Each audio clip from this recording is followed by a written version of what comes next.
మాట్లాడి 2 రోజులైంది. మనం ఆల్రెడీ డిబేట్ చేశాము. కానీ ఆ ప్రకంపనలు మాత్రం ఇప్పటికీ కూడా కొనసాగుతూనే ఉన్నాయి.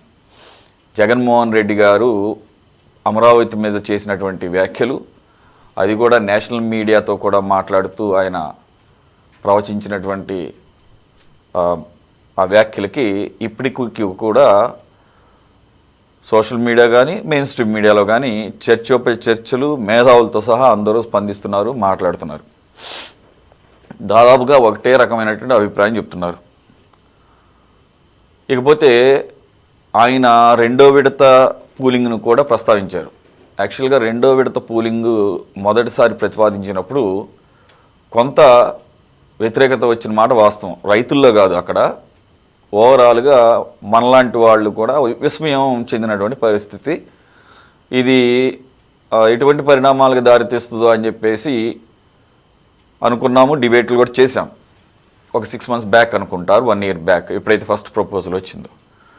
అయితే అప్పుడు మా క్యాబినెట్ భేటీలో కూడా జనసేన పార్టీ ఈ విషయంలో కొద్దిగా ఆలోచించుకొని ముందుకెళదాము, ఇప్పుడైతే వద్దు అని అంటే దాన్ని అబియన్స్లో పెట్టారు. అంటే కొద్ది పాజ్ చేశారు అప్పుడు బయటకు వచ్చిన వార్తలు ఏంటంటే, జనసేన పార్టీ అధ్యక్షుడు పవన్ కళ్యాణ్ గారు యాజ్ డిప్యూటీ సీఎంగా ఉన్నారు, ఆయన 5 శాఖల మంత్రిగా కూడా ఉన్నారు. అలాగే రాజకీయాల్లో సీనియర్ నాయకులు నాదెండ్ల మనోహర్ గారు కూడా మీకు సెకండ్ ఇన్ కమాండ్ జనసేన పార్టీలో. ఆయనకి ఇంకాస్త బాగా అవగాహన ఉంటుంది, గతంలో స్పీకర్గా కూడా పనిచేశారు. సో ఆయన కూడా తన అభిప్రాయం చెప్పారు. ఈ విషయంలో కొద్దిగా ఆచితూచి ముందుకు వెళ్లాల్సిన అవసరం ఉంది అని చెప్పేసి, అందుగురించే చానాళ్ళ పాటు దాన్ని పెండింగ్లో పెట్టారు. కానీ ఇప్పుడు పెండింగ్ కాదు, దీనికి మీ వైపు నుంచి కూడా అంతా ఆమోదయోగ్యంగానే ఉన్నట్టుంది.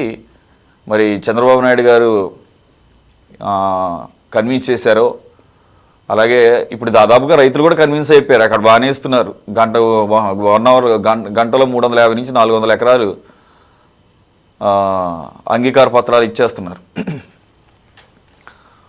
మరి మొదటిసారి ఈ ప్రపోజల్ వచ్చినప్పుడు వద్దని చెప్పేసి అన్న మీ పార్టీ ఇప్పుడు ఓకే అనటం ద్వారా, అలాగే జగన్మోహన్ రెడ్డి గారు మాట్లాడిన, ఆయన గనక మొదటిసారి ప్రపోజల్ వచ్చినప్పుడు ఆయన అభిప్రాయాలు, అంటే నేను ఒక పాయింట్ తీసుకుంటున్నాను, ఆయన అమరావతి మీద మాట్లాడిన మిగిలిన పాయింట్ల గురించి తర్వాత మాట్లాడదాం, మీరందరూ మాట్లాడచ్చు.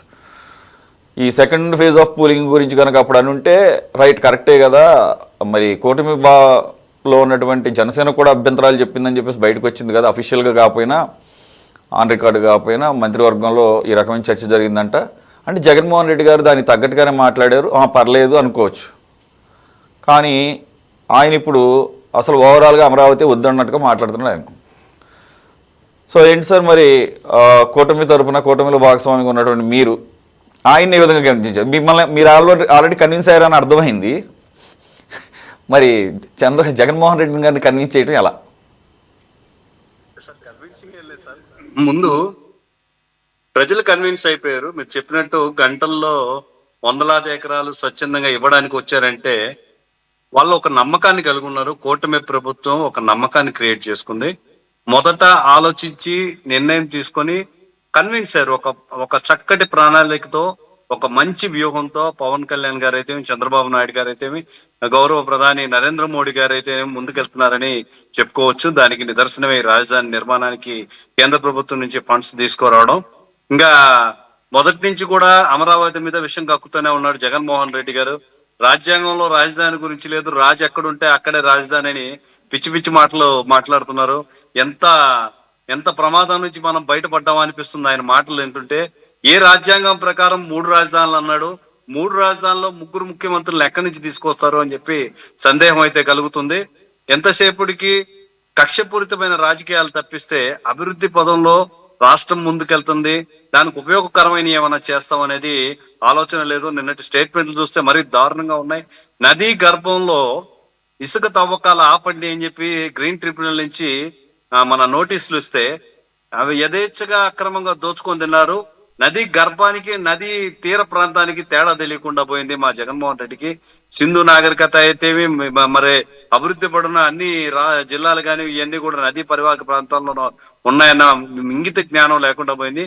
మినిమం కామన్ సెన్స్ లేదు. పిచ్చి వచ్చిందే లేకపోతే చిప్పు దొబ్బిందే అనిపిస్తుంది. ఎందుకంటే ఏం మాట్లాడుతున్నాడో కూడా అర్థం కాదు. ఈరోజు ప్రజలు స్వచ్ఛందంగా ఒప్పుకొని ముందుకు వచ్చారు.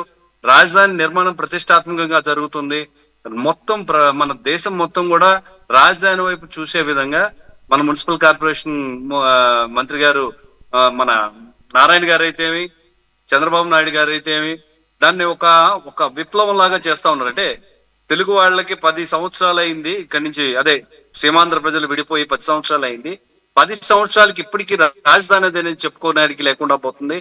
దీన్ని ప్రతిష్టాత్మకంగా నిర్మిస్తామని చెప్పుకుంటా ఉంటే ఆ గడిచిన 5 సంవత్సరాల అమరావతి రైతుల్ని నానా హింసలు పెట్టిన జగన్మోహన్ రెడ్డి కాస్త ఊపిరి పీల్చుకుంటే మరీ రాజధాని మీద పడ్డారు. వీళ్ళకి నిర్మాణాత్మకంగా పనులు జరగడం ఇష్టం లేదు. వాళ్ళు ఈ 5 సంవత్సరంలో ఒక్క రాజధానిని కట్టలేకపోయారు, ఒక్క కొత్త కంపెనీని తీసుకురాలేకపోయారు, ఒక కొత్త ప్రాజెక్ట్ ని విదేశాల నుంచి ఆహ్వానించలేకపోయారు.